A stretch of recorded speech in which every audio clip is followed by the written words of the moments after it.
question is, Dave, how do you or any coach overcome a talent deficit over the course of a full season or even within a game? Good question.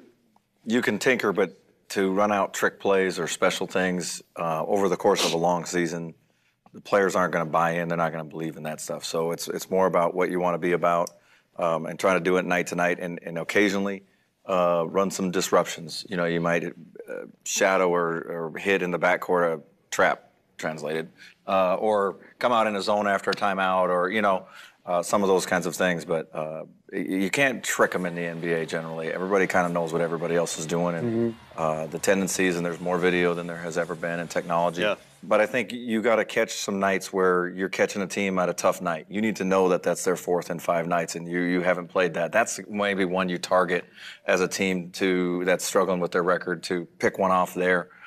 Some of those kinds of things. Just keeping the morale up so that you can play out the whole season. That's where you trip and fall sometimes into some wins. What do you think, Jason? Where do you find edges? You got to have a lot of timeouts. You get extra early. You get extra.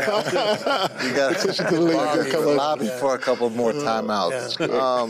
You know, I think that's when you try, you know, your system. When you try to believe in the system and get the guys to believe in it, and you put guys in different situations, and everyone's going to fail. But I think when the coach can show that he can fail and stand up and get right back up and be a positive, I think guys can start to buy into that. And you look at Miami, Spo, I thought did a great job. You know, they started off slow and then flipped it around and ended the season. Those guys started to believe in being a team. And when you don't have the Golden State roster or San Antonio's roster or Washington's roster. I like it, Jason. Yes, Washington's roster, Tim. I'm glad you said that. You know, you have to, you know, you got to compete. You got to get the guys to buy in that they got to play hard. And if you can do that, that can put you in a position to win some games. I think Jason makes a good point. You can't guarantee wins in this league, but you can guarantee losses if you don't play hard. So if you can play hard every night, and that can be your culture. I know when I took over Washington, I didn't know much about the team, but I wanted to establish one thing, that we're going to play hard every night. So when you play us, you know that you're going to have to play well to beat us. But if you play hard, you can play against any team in this league. And that's what we try to establish to do as coaches. You know, they started out a little slow this year, and I'll never forget when we went to play you guys, you know, Sashia Jones, one of the young ladies that works for him. She's my boss. Oh, I can see that. Sasha's my boss. Yeah, she's a great girl. So I'm walking into the ring. We're visiting for a few minutes, and, you know, the one thing that she brought up, I asked, how's Scotty doing? She was like, he's fantastic. It doesn't matter. We can lose. We can win. You know, something can happen, and he's just right here. He's so good to everybody, and he's so positive that it makes everybody want to be here. And, you know, I don't know why they started, because it's slow, because I wasn't watching. Obviously, it's newness and all that other Injuries. stuff. That's why. But shooting the first month. Stuff you can't control.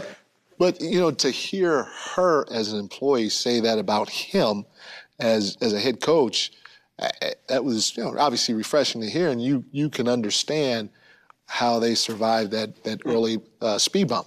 You know, it's about staying. But another guy, in my opinion, that's been fantastic, not great or not good at, fantastic at, is Brett Brown. Yes. I mean, he's been put in such a tough situation in Philly. You know, every time I go in there, Nate, how you doing, Nate? You know, he's chipper, and you watch him coach on the sideline. It's positive, and he brings energy. I don't know how you can do that for as many years as he has, you know, losing all those games. He's been phenomenal. Also, unwavering the whole time. Yeah. He's redefined you know, what it means to overcome, you know. No doubt. And that's, you know, that's a credit to him, obviously, and his approach. And but I think that's part of it. I mean, yes. You could be making progress and losing, and if you just base everything on losing at some point, you may get the one like Dave's talking about in a 4 out of 5, but when you lose those next 4, it can beat you down.